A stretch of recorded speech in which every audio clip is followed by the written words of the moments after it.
부분이지만 하나님의 입장에 대해서 우리가 알아보도록 하겠습니다. 우리 지금 여러 차례 말씀드렸지만 2019년 마지막 주일 예배를 드립니다. 우리가 다음 주일이 되면 2019년을 보내고 2020년 예배를 드리게 됩니다. 우리는 항상 이때가 되면 특히 이제 송구영신 예배 드리거나 우리가 새해를 맞이하면 아쉬움이 있습니다. 2019년 지나간 해 참 아쉽다. 이런 것이 참 내가 잘못했다. 여러 가지 마음을 우리가 갖게 됩니다. 그리고 2020년을 맞이하면서 내가 이제는 새롭게 한번 살아보겠다라고 그렇게 마음의 결심을 합니다. 그런데 이때마다 가장 크게 생각나는 우리 단어가 있다면 작심삼일입니다. 3일 동안 마음을 굳게 먹었지만 3일이 지나면 우리는 어느덧 과거로 돌아간 우리의 모습을 보게 됩니다. 그러기에 우리는 2019년 이렇게 지난 시간을 살아온 것을 후회합니다. 안타까워하고 우리의 지난 날에 대해서 아픔 여러 가지를 우리가 갖고 있습니다. 이건 지극히 당연한 겁니다. 우리가 우리 입장에서 우리를 볼 때 우리는 그렇게 우리 자신을 해석할 수밖에 없고 또 후회할 수밖에 없고 안타까움을 가질 수밖에 없습니다. 그러나 우리는 하나님을 믿는 사람입니다. 하나님을 믿는다는 것은 하나님 입장에 서는 겁니다. 내 입장을 버리고 하나님 입장에 서는 겁니다. 여러분들이 하나님 입장에 선다면 2019년, 2020년 만족한 해가 됩니다. 아쉬울 것도 없습니다. 왜냐하면 하나님이 하시는 그 해가 되기 때문입니다. 그러기에 우리가 하나님 입장에서 내 자신을 돌아본다면 우린 2019년 후회할 것도 없고 2020년을 두려워할 것도 없다는 겁니다. 제가 왜 이렇게 말씀드리냐면 여러분 하나님 입장에서는 우리 모두는 예수 그리스도로 말미암아 죄인에서 의인으로 구원받은 자가 됩니다. 이건 완료형을 씁니다. 하나님 입장에서는 그렇다는 겁니다. 더 나아가서 하나님 입장에서 오늘도 성령 하나님께서 우리 안에 찾아오셔서 우리를 거룩한 자리로 인도하고 계십니다. 이건 진행형입니다. 더 나아가서 하나님 입장에서 보면 우리 성부 하나님께서는 예수 그리스도로 말미암아 우리를 영원한 생명과 하늘나라로 가는 존재로 분명히 만드실 것입니다. 이건 미래적 사건입니다. 그러기에 여러분 하나님 입장에서 본다면 우리는 결코 아쉬워할 것도 없고 또한 후회할 것도 없다는 말씀이 됩니다. 제가 왜 이렇게 말씀을 드리냐면 성경에 보면 요한복음 21장에 예수님께서 베드로를 보시면서 베드로의 미래를 이렇게 말씀하십니다. 베드로야, 너는 젊었을 때 네 마음대로 너 가고 싶은 대로 다녔지만 너가 나이를 먹고 되면 나이가 들게 되면 다른 사람들이 너를 원치 않는 곳으로 끌고 갈 것이라고 그렇게 말씀하셨습니다. 이 말씀의 의미는 뭐냐면 베드로야, 너는 죽게 될 것이다. 순교당할 것이라고 그렇게 말씀하신 겁니다. 그러니까 그 말씀을 들은 베드로가 좀 속이 상했던 것 같습니다. 그러니까 그 옆에 예수님이 사랑하시는 제자가 있었습니다. 요한이 있었습니다. 베드로가 이렇게 묻습니다. 그러면 저 요한은 어떻게 되겠습니까? 라고 할 때 예수님께서 뭐라고 말씀하시냐면 저는 죽지 않을 것이다. 순교당하지 않을 것이라고 그렇게 말씀을 하십니다. 베드로와 요한은 서로 다르게 살아갑니다. 그러면 왜 예수님께서 그렇게 말씀하시는 겁니다. 예수님은 어떤 의미로 말씀하시냐면 하나님에 의해서 베드로는 순교당할 것이고 하나님에 의해서 요한은 죽지 않게 될 것이고 예정을 했다는 겁니다. 그걸 말씀하시는 겁니다. 그러니까 하나님이 입장에서 보면 그렇게 예정해 놓고 준비해 놓은 것인 겁니다. 그러나 베드로와 요한은 서로 각기 다른 삶을 살았습니다. 살았지만 종국이 어떻게 됐습니까? 베드로는 예수님의 말씀대로 하나님의 작정하신 대로 그는 십자가에 거꾸로 매달려 순교당합니다. 요한은 예수님의 12제자 중에 유일하게 순교당하지 않고 살아남는 그런 제자가 된다는 겁니다. 우리는 오늘도 우리 자신의 것을 보고 만족하거나 우리 자신의 것을 보고 만족하지 않는다는 겁니다. 그러나 신앙이라는 건 뭐냐면, 믿음이라는 건 뭐냐면 하나님의 입장으로 들어가는 겁니다. 하나님 입장에서 우리를 바라본다면 분명한 것은 우리 안에 성령 하나님이 계시기 때문에 하나님은 우리를 귀하게 여기실 수밖에 없고 우리를 하나님의 사람으로 이끌어가고 있다는 걸 확신하셔야 된다는 겁니다. 그러게 다시 말씀드립니다. 우리는 2019년, 2020년에 후회할 수 있습니다. 그건 인간의 생각이라는 겁니다. 그러나 여러분들이 적어도 교회 나오고 신앙생활 한다면, 오늘 하나님 말씀을 듣는다면 하나님 입장에서 오늘 나를 어떻게 바라보시는가를 분명히 확신하시면서 그렇게 삶을 살아야 된다는 겁니다. 우리는 후회할 것도 없고 만족하며 하나님이 원하시는 자리로 하나님은 우리를 인도하실 것입니다. 그러면 어떻게 이런 일이 일어날 수 있는가? 어떤 성경적 근거가 있는가 합니다. 오늘 성경 본문이 이것을 우리에게 가르쳐 줍니다. 여러분 1절 보시면 여호와께서 시온의 포로를 돌려보내실 때 우리는 꿈꾸는 것 같았도다.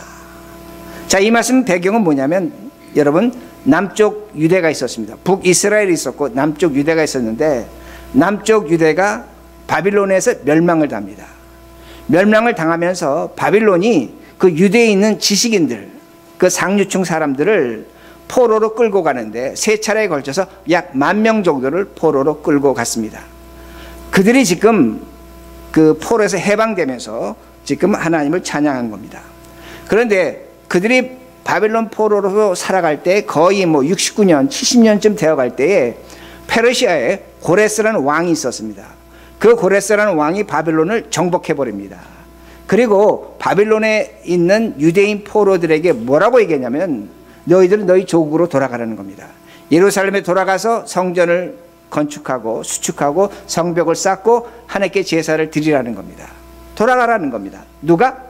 고레스가 그렇게 명령을 했습니다. 그런데 오늘 성경 말씀을 여러분 잘 보시면 1절 말씀에 이렇게 말씀이 나온다. 여호와께서 시온의 포로를 돌려보내실 때, 여호와께서 시온의 포로를 돌려보내실 때, 이건 우리가 좀 생각해 봐야 될 본문입니다. 아니 분명히 역사적으로 누가 보냈는가? 고레스가 사람이 포로를 해방시켰습니다. 그런데 지금 성경은 누구라고 얘기했냐면 고레스가 아닌 하나님께서 시온의 포로를 해방시켰다고 그렇게 말씀합니다. 우리가 성경을 이런 것을 해석할 때 어떻게 하냐면 하나님은 고레스라는 사람을 통해서 일을 하시기 때문에 이건 하나님이 하신 것과 마찬가지야. 그렇기 때문에 성경이 이렇게 기록했어.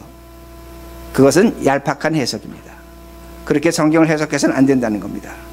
왜 지금 이 포로들이 하나님이 우리를 해방시켰다고 말씀하고 있는가 합니다.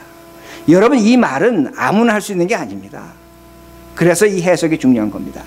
여러분 유대의 역사를 보면 예레미야 같은 선지자들은 그 많은 선지자들이 그 유대 백성들에게 뭐라고 얘기했냐면 너희들이 죄를 지면 너희들이 다른 나라의 포로가 될 것이자 포로로 70년을 살게 될 것이지만 하나님께서 예루살렘으로 너희를 돌려보내실 것이라고 그렇게 예언을 했습니다. 포로 되기 전에.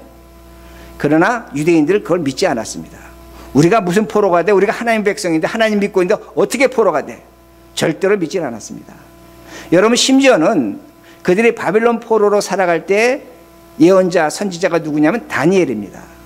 다니엘이 뭐라고 얘기하냐면 너희들이 지금 포로 살고 있는데 70년 기한을 채우고 난 다음에 하나님이 너희들 예루살렘으로 돌려보내실 것이라고 그렇게 예언을 했습니다. 이스라엘 백성들 그걸 전혀 믿지 않았습니다. 그러게 여러분 생각해 보시라는 겁니다.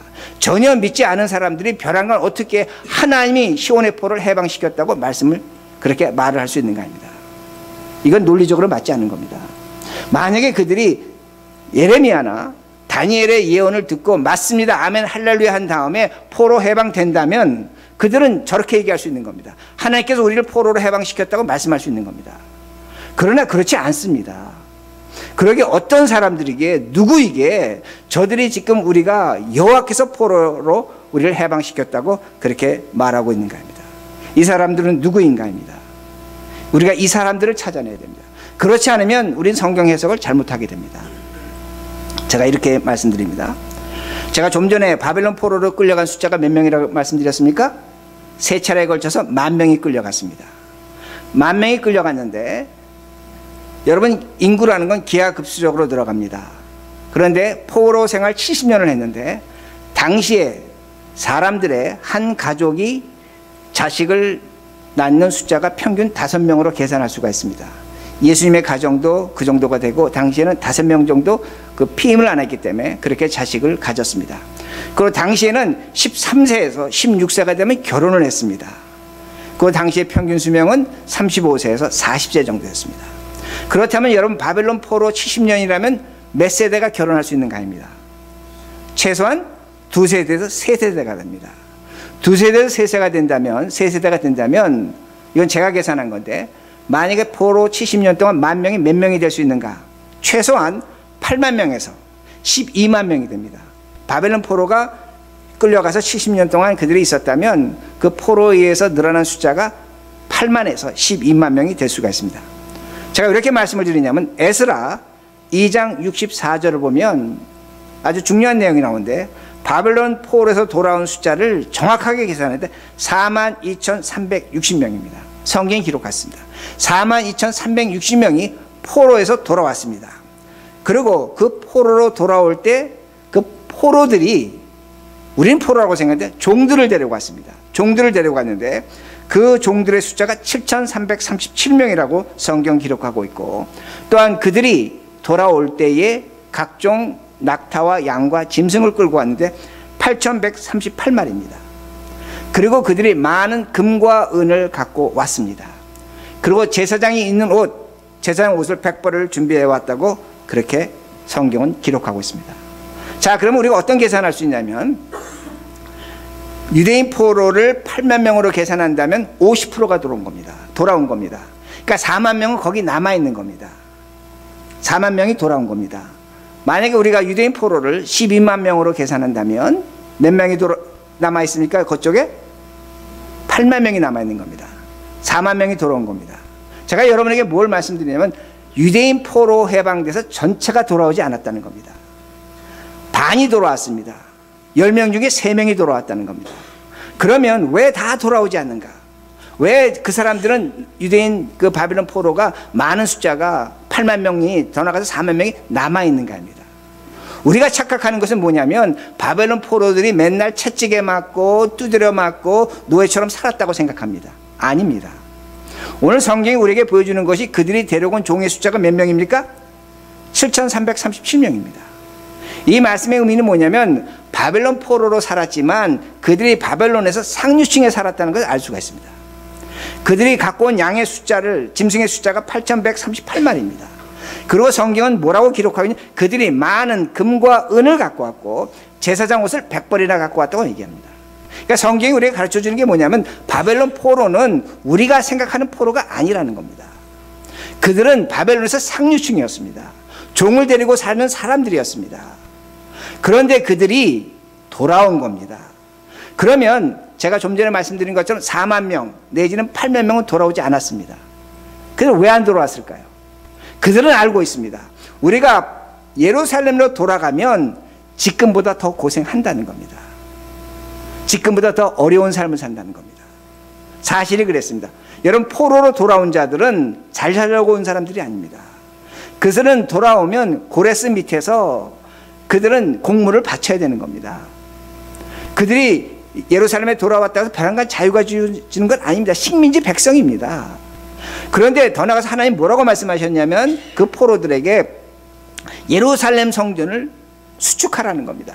성벽을 쌓으라는 겁니다. 그리고 그 예루살렘은 당시에 여러 차례 흉년이 들었습니다.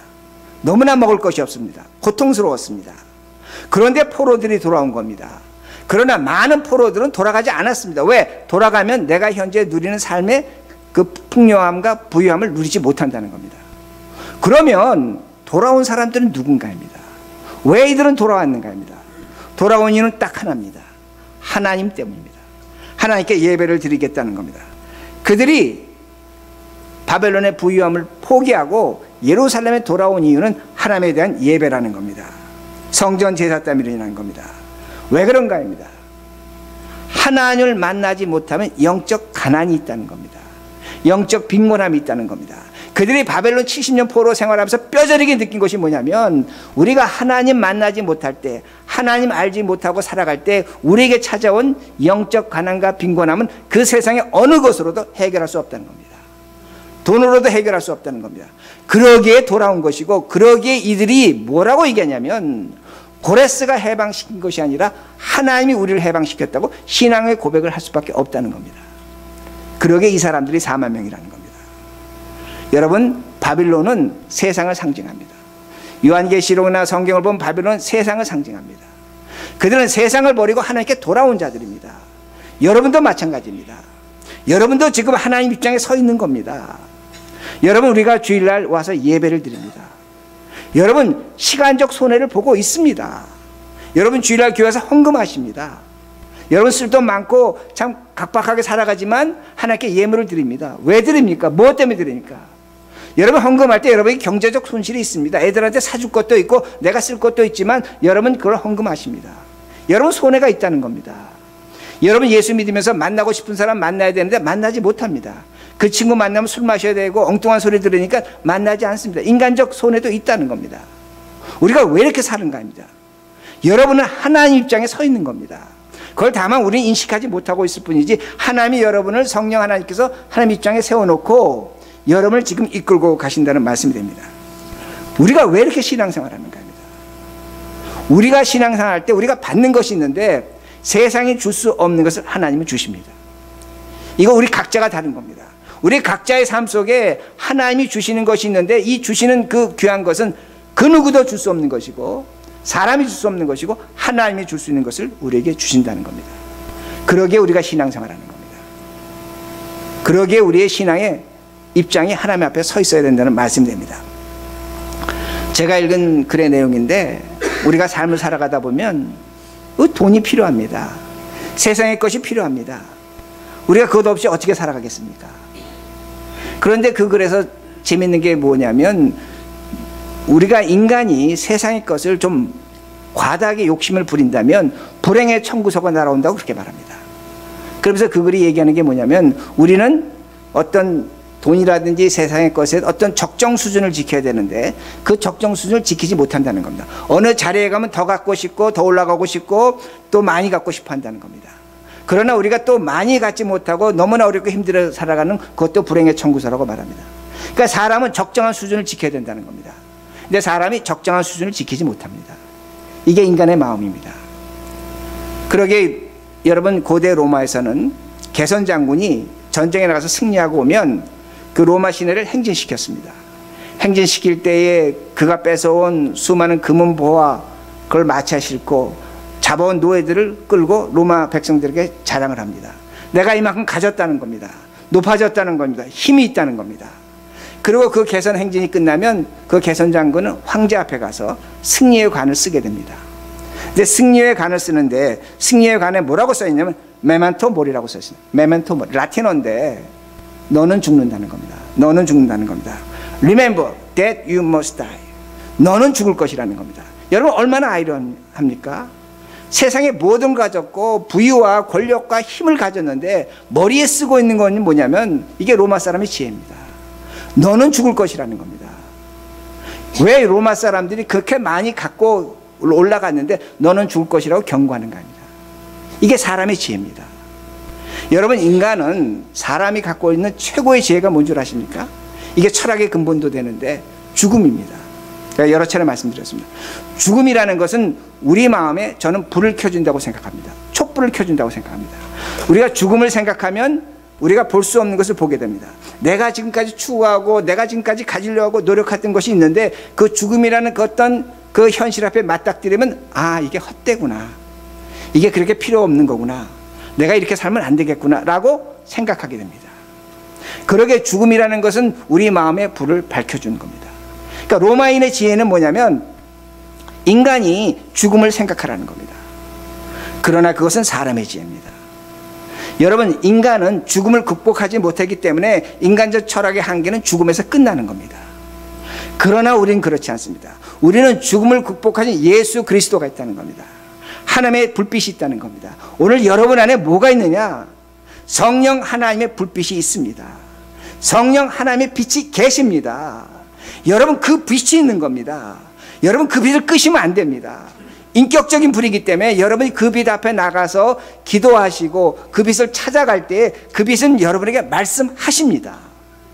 그 빛은 우리를 향해서 위로하십니다.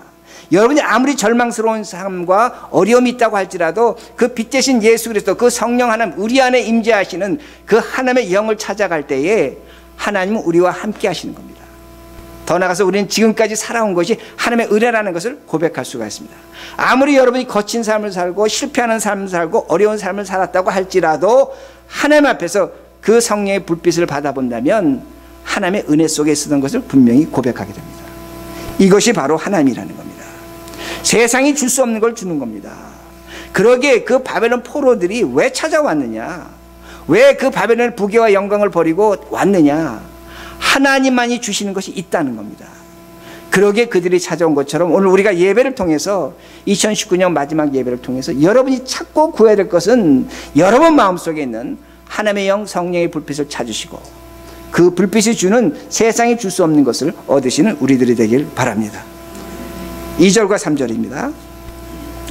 그때에 우리 입에는 웃음이 가득하고 우리 혀에는 찬양이 찼었도다. 그때에 문나라 가운데 말하기를 여호와께서 그들을 위해 큰일을 행하셨다 하였도다. 여호와께서 우리를 큰일을 행하셨으니 우리는 기쁘도다. 여러분 이 시편 126번 편을 보면 계속 반복이 있는데 지금 2절과 3절을 보면 한 말씀이 계속 반복됩니다. 이게 그만큼 중요하다는 겁니다. 뭐라고 지금 성경이 반복하고 있냐면 하나님이 큰일을 행하셨다라고 그렇게 반복하고 있습니다. 자, 근데 이 말씀은 우리 영어 성경이나 우리 한글 성경은 명사형으로 번역했습니다. 그렇게 명사형으로 번역할 수가 있습니다.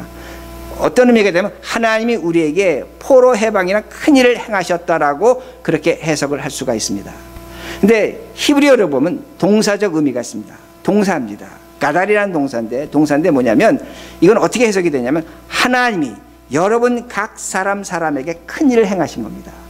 그러니까 어떤 의미가 되냐면 하나님이 그 바벨론 포로들에게 각 사람에게 찾아가셔서 그들을 성숙하게 강하게 훌륭하게 하셨다는 겁니다. 이게 바로 동사적 의미가 됩니다. 그러니까 오늘도 마찬가지입니다. 여러분 하나님은 우리에게 명사적 형태로 나타납니다. 그 명사적 형태라는 것은 뭐냐면 오늘도 우리가 삶을 살아가는데 하나님이 우리에게 은혜를 베푸시고 제가 좀 전에 말씀드린 것처럼 하나님의 손길이 있었고 은총이 있었고 하나님의 도우심이 있었습니다. 그건 하나님의 명사적인 겁니다. 그런데 하나님이 오늘 우리 각 사람에게 동사적 형태로 나타납니다. 벌브로 나타나는데 어떤 벌브로 나타나냐면 우리 각 사람은 오늘을 힘있게 하시는 겁니다. 거룩하게 하시는 겁니다. 달라지도록 만들어 가시는 겁니다. 이게 성화입니다. 그러니까 하나님이 오늘 우리 삶 속에 성령 하나님으로 계시면서 우리의 가장 초점을 맞추시고 우리를 만들어 가시는 방법 중에 하나가 뭐냐면 우리 각 사람의 큰 일을 행하시는데 너 생각을 바꾸라는 겁니다. 너 태도를 바꾸라는 겁니다. 너 그렇게 말하지 말라는 겁니다. 너 이렇게 살아보라는 겁니다. 이게 인격적 하나님께서 우리에게 행하신 큰 일이 됩니다. 이걸 우리가 받아들여야 되는 겁니다. 물론 하나님께서 오늘도 우리에게 기적과 은혜를 행하셨다 감사하고 기뻐할 일이 있겠지만 하나님이 오늘 우리에게 큰 일을 행하시는 건 뭐냐면 기적 중에 기적은 뭐냐면 우리 각 사람을 향해서 요구하시는 하나님의 음성이 있다는 겁니다. 그걸 들으라는 겁니다. 그걸 들으라는 겁니다. 여러분 우리 2019년 다 끝나가고 2020년 맞이합니다. 제가 장담을 합니다. 여러분 아무리 열심히 기도해도 2020년 2019년보다 못할 겁니다. 죄송합니다. 그건 제 경험입니다. 제가 미국 와서 지금까지 듣는 얘기하면 불경기라는 들었는데 한 번도 호경기라는 소리를 듣지 못했습니다. 이거 우리 아는 상식적인 얘기입니다. 그러나 하나님은 우리에게 어떤 큰 일을 행하시냐면 2019년을 통해서 2020년을 살아가겠지만 환경은 변화시키지 않습니다. 여러분 하나님의 위대하심이 뭔 줄 아십니까? 우리는 자꾸만 환경을 변화시켜달라고 하는데 하나님은 환경을 변화시키지 않습니다. 신앙의 선배들을 보면 환경을 변화시킨 것이 아니라 그 사람을 변화시켜서 그 환경을 이기도록 하신 것이 하나님이라는 겁니다. 우리 하나님은 그런 하나님이라는 겁니다. 그러니까 우리 하나님은 지금 우리에게 가장 원하시고 우리를 향해서 큰 일을 행하시는 것이 뭐냐면 야, 너 이제 이렇게 살아봐라. 너 이렇게 바뀌어봐라. 너 이 길을 가봐라. 두려워하지 말라. 왜? 내가 너와 함께한 하나님이기 때문에 가보라는 겁니다. 이게 하나님의 큰 일이라는 말씀이 됩니다. 우린 그런 신앙인 겁니다. 그러기에 오늘 우리가 신앙생활 하면서 2020년이 오든 2019년이 오든 우리는 상관없습니다.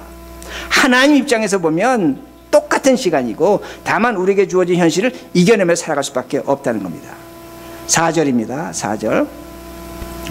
여호와여 우리의 포로를 남방 시내들 같이 돌려보내소서. 자, 이 말씀의 해석이 여러 가지로 나타나는데 저는 이렇게 해석합니다. 남방이라는 건 히브리어로 네게브라는 건데 여러분 예루살렘 밑에 네게브라는 사막이 있습니다. 근데 그 네게브라는 사막은 여름이 되면 비가 오지 않기 때문에 정말로 성지순례 가보신 분은 압니다. 그 여름엔 걸어갈 수가 없습니다. 뭐 2, 30분 걸어가다는 뭐 거의 뭐 사람이 탈수증 걸릴 정도로 갑니다. 근데 겨울에는 비가 옵니다. 비가 와서 그 사막에 개천이 생기고 시내가 생기고 그 옆에 풀이 나고 꽃들이 핍니다. 여러분 성지순례 갈 때 봄에 가는 이유가 바로 그걸 보러 가는 겁니다. 참 아름답습니다. 그 사막에 꽃이 핍니다.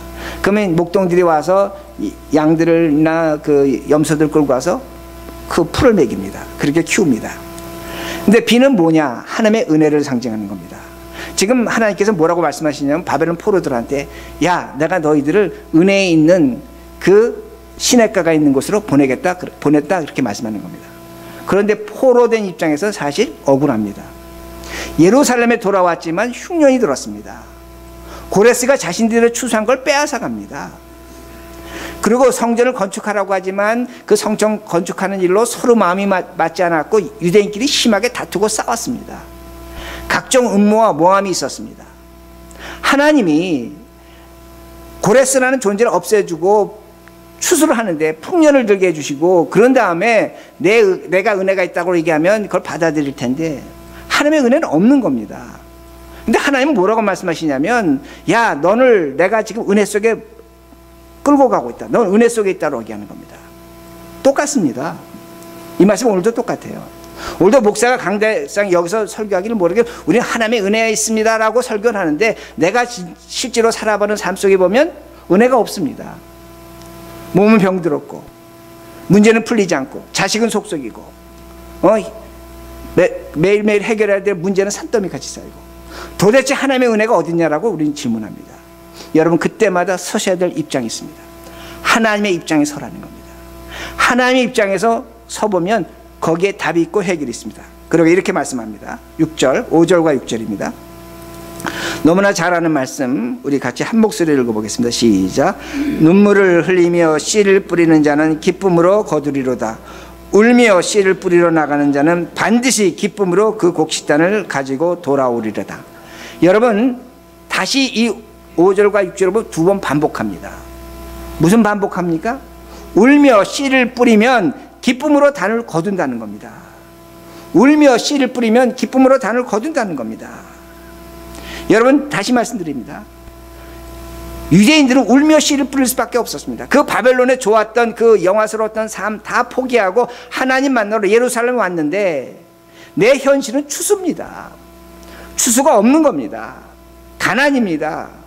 자식이 배고프다 울고 있습니다. 성전 공사는 되지 않아서 지금 유대인끼리 싸우고 난리가 났습니다. 그러기에 고통스러운 겁니다. 그런데 하나님은 뭐라고 말씀하시냐면 울며 씨를 뿌렸기 때문에 반드시 거둔다. 뭘 거두냐? 기쁨의 단을 거둔다고 그렇게 말씀하십니다. 어떻게 기쁨의 단을 거둘 수 있는가입니다. 도대체 내 현실은 이렇게 암울한데 어떻게 하나님은 우리에게 기쁨의 단을 거두신다고 말씀하는가입니다. 예수님의 말씀에 나옵니다. 예수님이 마귀에게 시험 받을 때 마귀가 예수님께 와서 이렇게 얘기합니다. 너희 돌이 떡덩이가 되게 해봐. 근데 예수님께서 마태복음 4장 4절에 사람이 떡으로만 살 것이 아니요 하나님 말씀에 나오는 모든 말씀으로 살 것이냐 그렇게 말합니다. 다시 말씀드립니다. 사람이 떡으로만 살 것이 아니요 이 말씀은 사람이 떡을 먹어야 된다는 겁니다.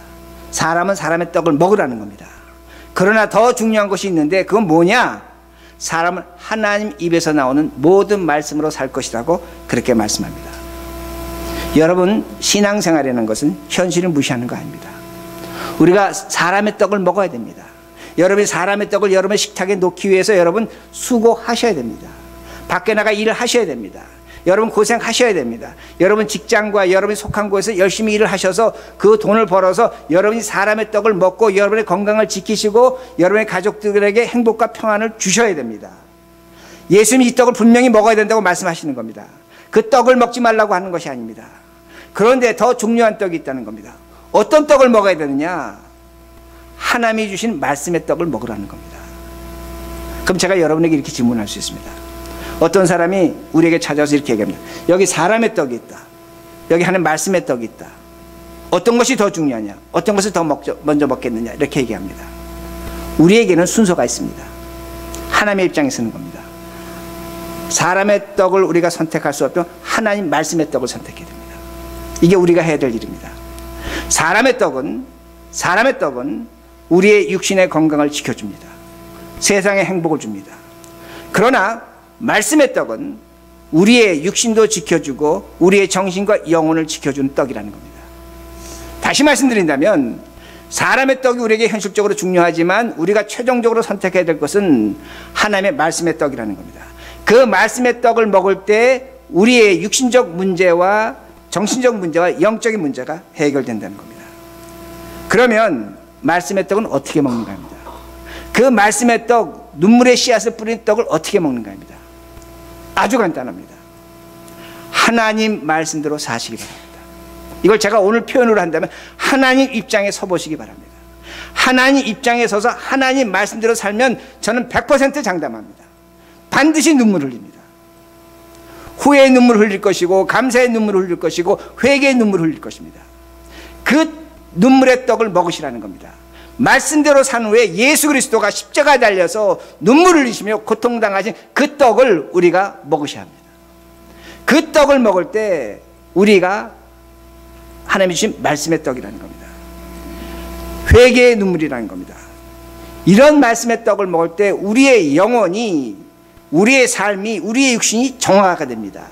달라집니다. 여러분이 그 떡을 먹을 때 우리 신앙의 선배들은 세상의 떡을 먹지 않고도 살 수 있다는 자신감을 가졌습니다.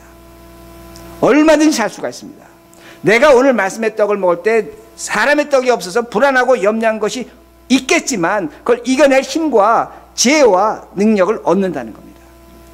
그러기에 예수님께서 말씀의 떡을 먹으라고 분명히 말씀하십니다. 이러한 떡은 하나님을 경험하게 하는 겁니다. 하나님을 경험하게 하는 겁니다. 제가 다시 풀어서 말씀드린다면 우리가 미국 살면서 떡 못 먹을 사람이 누가 있습니까? 우리가 아프리카에 삽니까? 기근에 허덕이고 있습니까? 아닙니다. 이 시대는 사람의 떡이 문제가 아니라는 겁니다. 우리의 가장 큰 문제는 말씀의 떡으로 인한 하나님이 주신 힘과 능력을 얻지 못한다는 겁니다. 그러기에 여러분 입장을 바꾸셔야 됩니다. 여러분 입장을 하나님 입장으로 바꾸셔야 합니다. 그리고 하나님의 말씀의 떡을 먹으셔야 합니다. 그 말씀을 먹을 때 우리는 지금까지 가보지 않았던 길을 갈 수 있는 것이고 지금까지 생각하지 못한 걸 생각할 수 있는 것이고 지금까지 얻지 못했던 그 하나님의 은혜를 얻을 수가 있습니다. 그러기에 2019년 결코 우리는 불행하지 않았습니다. 2020년 우리에게 행복을 보장하지 않습니다. 우리 2019년이나 2020년이나 똑같이 살아갈 것이고 다만 오늘 이 시간의 분기점에서 여러분이 하나님 입장에 서시기 바랍니다. 그 입장에서 하나님께서 주시는 세상에 줄 수 없는 것을 누리고 사시는 우리 모두가 되기를 간절히 바랍니다.